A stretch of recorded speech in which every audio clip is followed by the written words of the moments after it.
আসিফ নজরুলের মতো একজন লোকের বিরুদ্ধে কথা বললে বিশাল উপর থেকে কল আসে। আওয়ামী লীগের বিচার না করে আওয়ামী লীগের জামিন হয়ে যাচ্ছে। বাদামতলীর একজন আপনার ব্যবসায়ী সরাসরি ছাত্র হত্যার সাথে জড়িত ছিল, 20 কোটি টাকা দিয়ে জামিন পেয়েছে।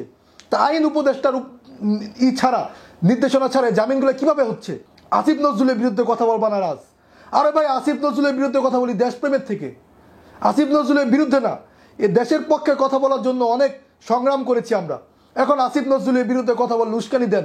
আসিফ নজরুলের বিরুদ্ধে কথা বললে হয়তো অনেকে বলেন যে আপনাকে গুমটুমো করে ফেলতে পারে, জেল দিয়ে দিতে পারে, একটা করতে পারে। প্রমাণ দেন। প্রমাণ তো মানুষের চাক্ষুষ প্রমাণ, আর কি প্রমাণ লাগবে? একজন শহীদ এই আন্দোলনের আহনাফ ভাই, ওনার মা আসিফ নজরুলের কাছে আকুতি মিনতি করে বিচার চেয়েছেন, আমার ছেলের হত্যার বিচার চাই। এটা তো অপরাধ না? আরে মিয়া, তুমি তো খাচ্ছ, মিষ্টি খাচ্ছ, বসে বসে কাচ্চি বিরিয়ানি খাচ্ছ। শহীদের তো যার ছেলে গেছে, যার হাজব্যান্ড গেছে, যার বাবা গেছে, সে বোঝে যে আমার স্বজন গেছে, তার যন্ত্রণাটা কি। তোমার মতো 2 টাকার আসিফ নজরুল এটা কখনোই বুঝবে না, কারণ তোমার স্বজন যায় নাই ভাই, তোমার স্বজন যায় নাই। স্বজন যার গেছে তিনি বোঝে রাহাজারি কত আপনার খারাপ লাগে। এই যে আহনাফের মা এত কষ্ট করে আসিফ নজরুলের কাছে গেল, আসিফ নজরুলকে বলল, আপনি সান্ত্বনা দিতেন, আপনি বলেন ঝাড়ি দিয়ে বলেন, আরে এই দায়িত্ব কি আমার? এই দায়িত্ব হচ্ছে স্বরাষ্ট্র উপদেষ্টার। আরে মানে তোরা কেন এখানে বসাইছে? ভোট দিয়া জনগণ বসাইছে? উপদেষ্টা কাউকে কি ভোট দিয়া বসাইছি আমরা? উপদেষ্টা কাউকে ভোট দিয়া বসানো হয় নাই।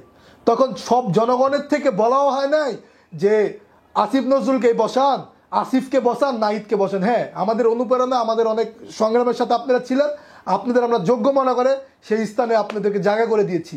তার মানে এই না যে যখন মন চাবে ডিসি, এসি, তারপরে হচ্ছে ওসি বাণিজ্য করবেন, ঠিক আছে?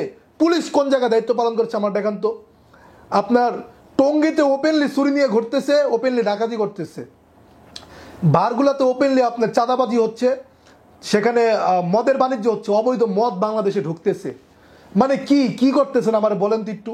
গত 4.5 মাসে দেশের উন্নয়ন একটু আমাদেরকে দেখান। খালি ফেসবুকে পোস্ট, ক্রিয়া অঙ্কন এটা করেছি, ক্রিয়া অঙ্কন। আরে ছাগল, ক্রিয়া অঙ্কনের যে টাকা, এটা আমার আপনার ভ্যাট ট্যাক্সের টাকা, এদের বেতন দেওয়া হয়। এই উন্নয়ন আমরা চাই না। মাঠ দিয়ে কি বেড়া ধরে ঘাস খাবো আমরা? মাঠ দিয়ে আমাদের কি হবে? খেলা দিয়ে আমাদের কি হবে?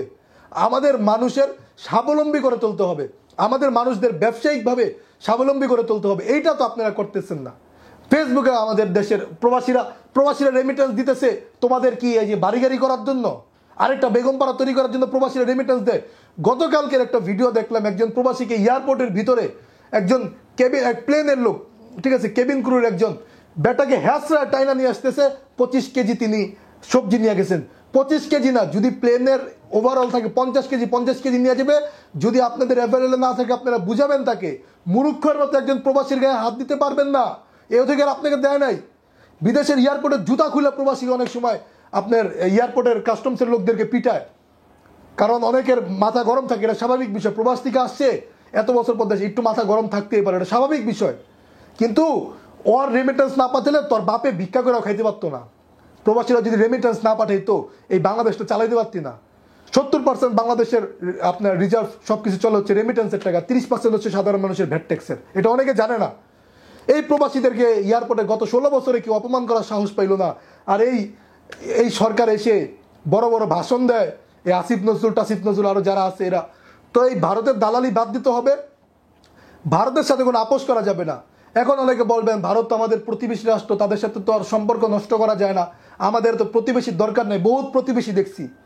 প্রতিবেশী যদি প্রতিদিন করে আমাদের একটা করে লাশ ফালায়, তাহলে কি প্রতিবেশীর আমাদের দরকার আছে? আসিফ নজরুলের মতো লোকদের আমাদের দরকার নেই। ইউনূস স্যারকে আমরা অনেক সময় দিয়েছি, আরো সময় দিতে চাই, কিন্তু আপনার আশেপাশের মানুষগুলো যারা আছে এরা এই দেশের ক্ষতি করছে, আওয়ামী লীগকে পুনর্বাসনের চেষ্টা করছে। এদের আগে আপনার প্রতিহত করতে হবে, এগুলোকে সরিয়ে আপনি আপনার সেটআপে একটা ভালো টিম গঠন করে দেশের জন্য কাজ করেন।